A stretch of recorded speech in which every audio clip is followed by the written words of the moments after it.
Hello, magandang hapon sa inyong lahat. Magandang hapon. So, hindi naman ako makatulfo pero na-curious ako dito sa kaso ni Nico Natividad. Kasi nagva-viral ito ngayon eh.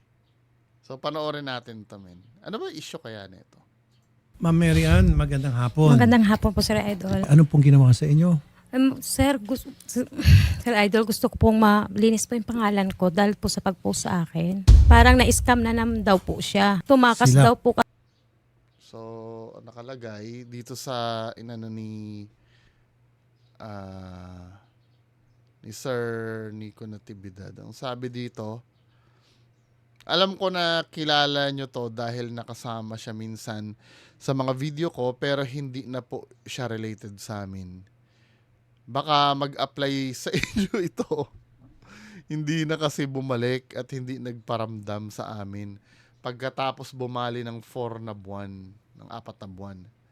Pinost ko ito hindi para mabalik yung pera dahil alam ko na hindi na babalik yun. Pinost ko to para awareness na hindi na siya related sa amin. Baka mag-apply sa iba, baliktarin pa ako. Aray ko, prone talaga ako sa scam. Nagtampo yata, hindi ko kasi pinatapos kantahin yung Kitchenadal medley. At Mary Ann Baginan, kung may personal kang problema, sana nag-thank you ka man lang para magaan sa loob ko. So ito yung yung pinost ni Sir Nico Natividad. Kasi ako, nag-advance daw po ako ng 44,000. Totoo naman, nag-advance ka ng 44,000. Nag-advance po akong paunti-unti po, sir. Pero babalik po ako sa kanila. May inayos lang po sa barangay po namin. Kailan ka po umalis? December 23 po. Ilang araw ang paalam niyo po? 10 days kasi sa 10 10 days po days. sila sa Japan po. So ano nangyari? Nakabalik kayo noong January 3. Hindi po ako nakabalik, sir. Yung bahay po namin, binabato po ng mga bata po kasi po, pinag-anuhan po kami ng kapitan. Tapos, nung binabato, ano pong ginawa nyo? Yun na po, nagpatawag po kami polis. Tapos Tama lang ako yun. pa po yung kinasuhan ng kapitan na irereklamo daw po niya kasi daw po, nagbebenta daw po ako ng droga. Paano po nasabi ni chairman na kayo nagbebenta Kasi ng daw droga? po nag-aeroplano daw papunta. Isang beses lang naman po ako kasama ni Sir Nico nung pumunta ng Legazpi po na naka-aeroplano. Nang dahil lang doon, dahil ikaw ay nag-aeroplano, pinagbibinta ka ng agad ni chairman na nagbebenta ng droga. Yun daw po yung kung ano inaano doon sa barangay. Parang hindi ka Yun daw yung paniwala na si chairman pagbibintangan po kayo ng droga, baka meron pa po ibang dahilan. Dala, ano po. So kailan ka bumalik? Sa kanila, Hindi ka na bumalik? Hindi pa po nakababalik kasi tatapusin ko muna to ano po muna, reklamo po muna ako sa inyo about sa barangay po namin. Magandang hapon po sa inyo, Sir Nico at saka Ma'am Cielo. Good afternoon, Senator Rafi. Kanina pa ako kayo nakikinig. Ano pong inyong reaksyon? Kaya po ako nag-post, Senator Rafi, kasi on the way po siya sa amin, pauwi na, bigla na lamang pong hindi na siya nagparamdam. Kapag tinatawagan siya, pinapatay niya. Tapos nung nag-message po yung wife ko, sinin na lang niya, as in sinin. So sa madaling salita, tinakbuhan niya na talaga kami. Ngayon po, Senator Rafi, kaya ako nag-post after 5 days kasi nag-post siya na nasa pool po siya. So nag-post ako for awareness kasi Senator Rafi, may takot kami.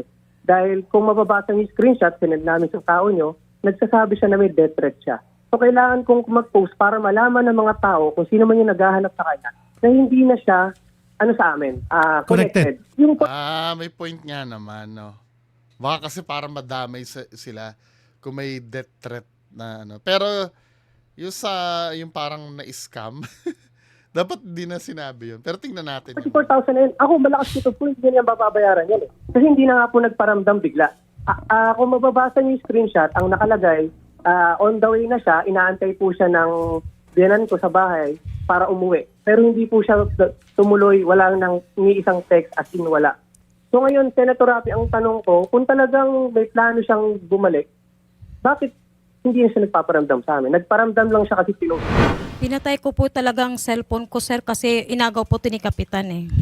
Parang naman yung istorya nito Ha? natin. Bakit inago po ni Kapitan? Kasi nandito po lahat yung video niya. Pero nakita mo yung mensahe nila. Hindi ko po talaga nabasa as in po. Ma'am, scene nga eh. Opo, siguro po yung napag-ano po, sir, na nag-open lang po siya yung messenger. Pero Di naman, Diyos ko naman. Ano ba? Ginagawang bobo naman yung ano. 'Di ba ito kahit mumurahin lang ang cellphone ko, hindi mo mabubuksan to kung nang walang fingerprint ko. 'Di ba? Hindi mo ito mabubuksan ng walang Face ID ko o Face Unlock, 'di ba? Diyos ko naman, ate. Ano ba yung cellphone mo na yan? Nokia? Nag-open ng talaga sarili na- messenger. Hindi, nahawakan ko po kasi nung time na Ah. po ko nung 4 na yun po. Hindi po totoo. Sir Rafi, may ebidensya kami. Kasi nga po, nasa Japan ako. Kailangan paglapag namin ng NAIA, maitakbo po sa ER yung anak ko. So ngayon nag-uusap kami, nasaan ka na? Sabi niya, nasa van na siya, nakabiyahe na pa Cubao. Ngayon po, time to time, mini-message namin siya kung nasa na siya. Ang sagot naman niya ay nakabangga daw yung sinasakyan niyang van. So sabi ko, sendan mo ako ng screenshot kasi kailangan ko malaman eh. Cargo kita eh. Ayun, doon niya na binanggit na may death threat na nga ako, sunod-sunod problema ko at hindi na nagparamdam. So paano niya sasabihin na agaw ni Kapitan? Ikachat pa namin siya nung gabi na yon. Pero nakapag-post siya ng picture kasama ng sekretarya niyo. O di ba? Kalokohan yung mga pinagsasabi niya. Ayun. Oo nga At naman. meron pa dito, ma'am, sabi nyo, kayo po ay nabangga at magpapakita kayo ng ebidensya, picture na kayo nabangga. Nasaan yung picture? Hindi po, sabi ko hindi po akong nabangga. Yung ano po, yung Ay, nako! Sabi mo dito sa text mo sa kanila, magpapakita ka ng picture. At Pwede ka mag-apply, ate, kay Sir Norman Mangusin. Magkakasundo kayo. record. Nagpadala ko ba, Sir Nico, ng picture at saka record ng disgrasya? Yung Pinicturean pinadala lang po niya, police. Yung pinadala ko po Pulis niya yung lang po. pumunta sa amin pong pulis. May video na habang ikaw ay nagbibidyoke, yung dalawang amo mo, inaalagaan yung... Sabi nila rin po sa akin. Sila may utos na magbidyoke ka, kami nang bahala sa Sabi niya, anak namin. ate, mag-videoke ka po. Sir Rafi, kami naman, hindi kami madamot sa ganyan. Alam naman ni ate. Mabait yan. naman po yan Kasi ako, sila. Yung pinabibidyoke po nila ako. Sa akin, okay lang yung Sir Rafi. Basta kunyari, namasyal kami. Bibigyan kita ng time magpahinga. Ganun nga po kami. Tinuturing namin na parang pamilya talaga yan. Kaya sobrang hindi ako makapaniwala. Bakit tinakbuhan kami? Hindi naman po talaga ako tatakbo, sir. Ako yung naayos Ginawa ko mo na talaga ang problema namin sa barangay. Ma'am Mary Ann, gustong-gusto kong tumulong sa mga taong katulad mo, mga kasambahay, security guard, sila usually mga naapi. Of course, ayoko naman na magagamit kami, magsisinungaling yung nagsusumbong, tapos masisirang reputasyon ng isinusumbong. Dito, base sa mga narinig ko, so far, mukhang kayo po ata may problema. Mabait po yung amo ninyo.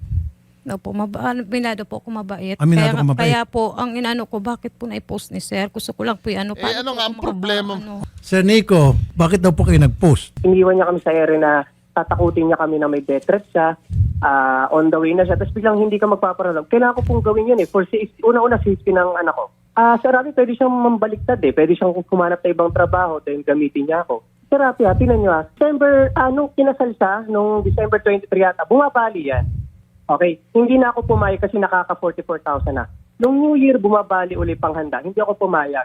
Pangatlo, bumabali pamasahe. Kung pumayag ako sa tatlo na yon, may mindset na siya na hindi na siya magpapakita sa akin. Oo nga, mas malaki sobrang yung laki makukuha na niya. nun. Sa madaling salita ako, kung titignan ko to, pera to, may plano na siyang hindi bumalik sa akin. Gusto niya na makakubra ng malaki. Kasi ako sa Rapi sa mga tao ko, Kasi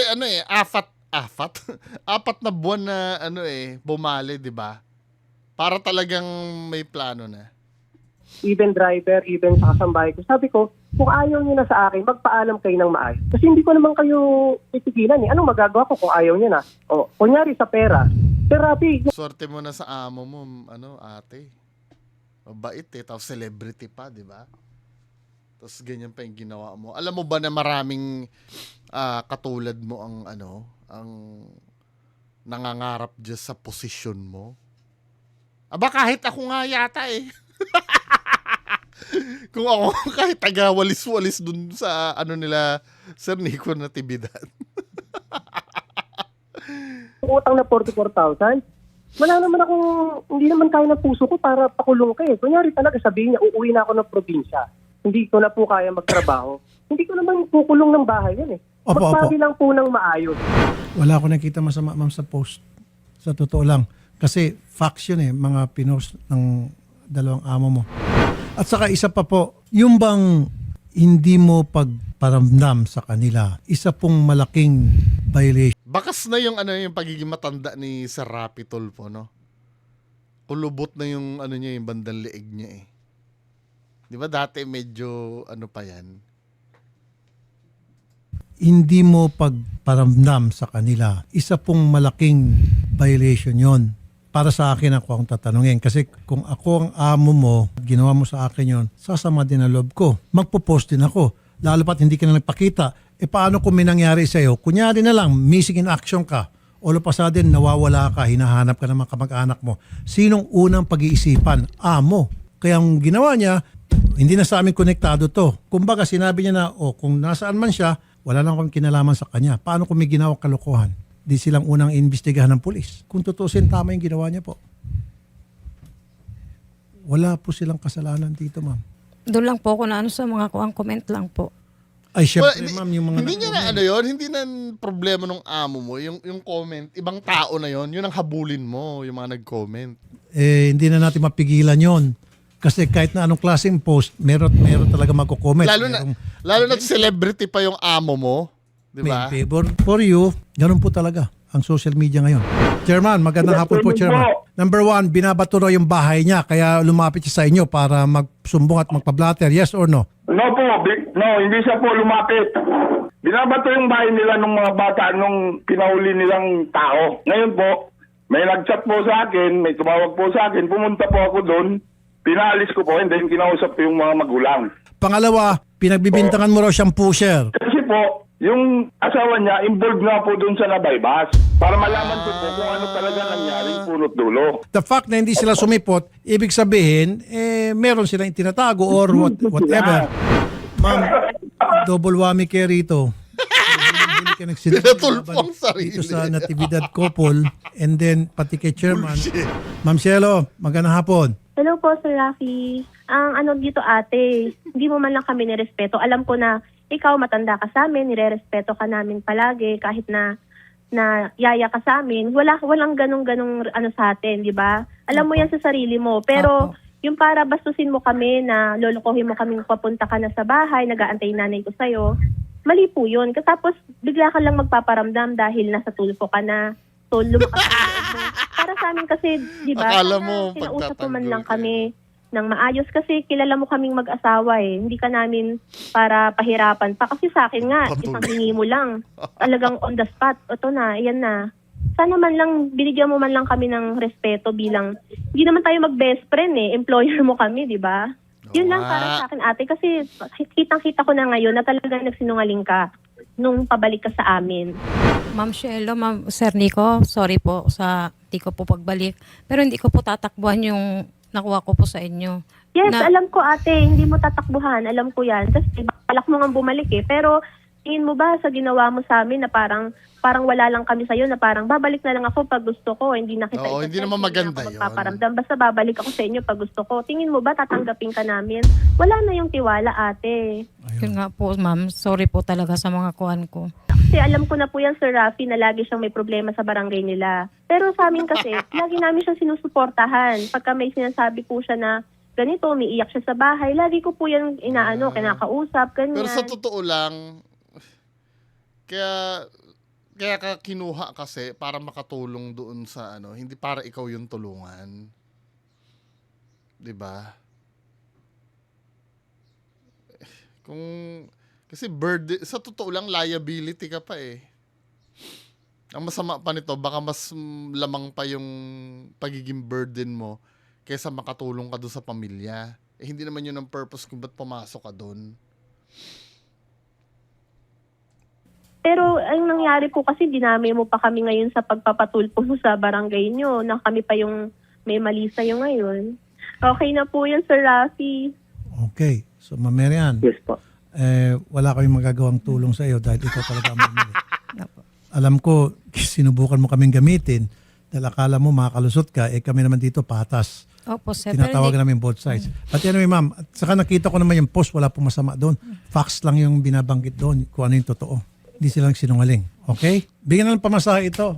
Magkano pamasahe punta rito? So baka may Hindi natira pa naman- sa 44,000. 44,000 may Wala natira. naman po kung kuhang 44,000 po. Okay lang naman po yun, sir. Maski naman, 44,000 is 44,000. That's a lot of money. Opo, pero Buti wala- nga merong amo nagpautang sa ganong kalaki. May mga amo na hindi papayag. 5,000, may alam ko mga amo, 5,000 nga lang, kuriputing ka pa. Ito, 44,000, kahit na pautay-utay, ang laking pera din po yun. Ibig sabihin, mabait yung amo mo. At ikaw na mismo nagsabi, mabait yung amo mo. Pero dahil sa pagpunta mo rito, ma'am, delikado ka, mukhang wala nang tatanggap sa'yo. Kasi kung nanahimik ka na lang, baka may tatanggap pa sa'yo. Ito, na-broadcast ka na nationwide. Anyway, salamat. Kasi ako, hindi ko naman kilala ito Nico Natividad na to. Na viral ka pa So, tuloy, sa time di na ba? binigyan nyo sa amin, Sir Nico at Ma'am Cielo, magandang hapon po sa inyong dalawa. Okay po, thank Maraming you po, salamat Sir po, Rafi. Senator Rafi. Thank you Salamat po. God bless po. Thank you po. At Ma'am Mary Ann, thank you po ma'am sa pagpunta. Si ano, kay Sir Norman Mangusin, baka matulungan ka. Apply ka dun, ma'am. So, yan lang muna ang pag-uusapan natin. Magandang hapon sa inyo lahat. Bye-bye.